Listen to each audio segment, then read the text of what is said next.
plus les spermatozoïdes cachés. J'ai pris une forme. Et on m'appelle Octavie Kiala. Mais si je n'étais pas sorti, j'allais toujours exister en lui. Et personne n'allait me connaître parce qu'on ne me voit pas. On me voit aujourd'hui, on me connaît parce que je suis sorti. C'est comme ça. Jésus est le Fils de Dieu et Dieu lui-même. On l'a connu parce qu'il était venu dans ce monde.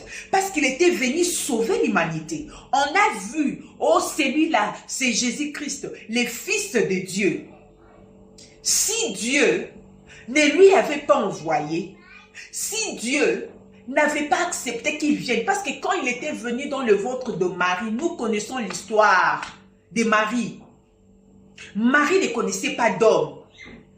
Quand Jésus-Christ est venu, il était venu pour une mission précise, de pouvoir nous sauver. Il était déjà quelque part dans le spermatozoïde de son père, comprenez-moi. Comme moi, je vous ai donné l'exemple, j'étais dans le spermatozoïde de mon père. Personne ne me connaissait. Personne ne pourrait chercher un prénom à me donner parce que j'étais caché à l'intérieur de lui. Mais le jour où Dieu a décidé que je sorte, je suis allé dans le ventre d'une mère qui est ma mère. Et me voici aujourd'hui. Mais si je n'étais pas sorti et que j'étais toujours à l'intérieur de mon père, personne n'allait me connaître. Mais cela ne veut pas dire que je n'allais pas exister. En réalité, je n'existais pas physiquement, mais dans l'homme, dans ces papas qui a là, j'étais déjà à l'intérieur.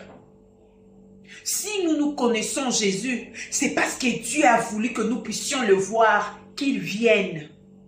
Si Dieu ne lui avait pas envoyé, on n'allait pas le connaître. Cela ne veut pas dire qu'il n'existait pas. Il existait déjà. Il était déjà à l'intérieur de son père. Il existait déjà.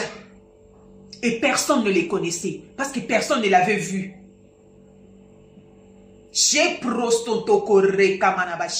Personne ne lui avait vu. Excusez-moi. Parce qu'il était caché quelque part. Il était caché à l'intérieur de son père. C'est pourquoi quand il dit Dieu est en moi, le Père est en moi. Je suis le Père, c'est lui qui m'a vu a vu le Père. Il ne ment pas, il dit la vérité. C'est lui le Père. Le Père s'est fait chair à travers de lui pour que nous puissions le voir.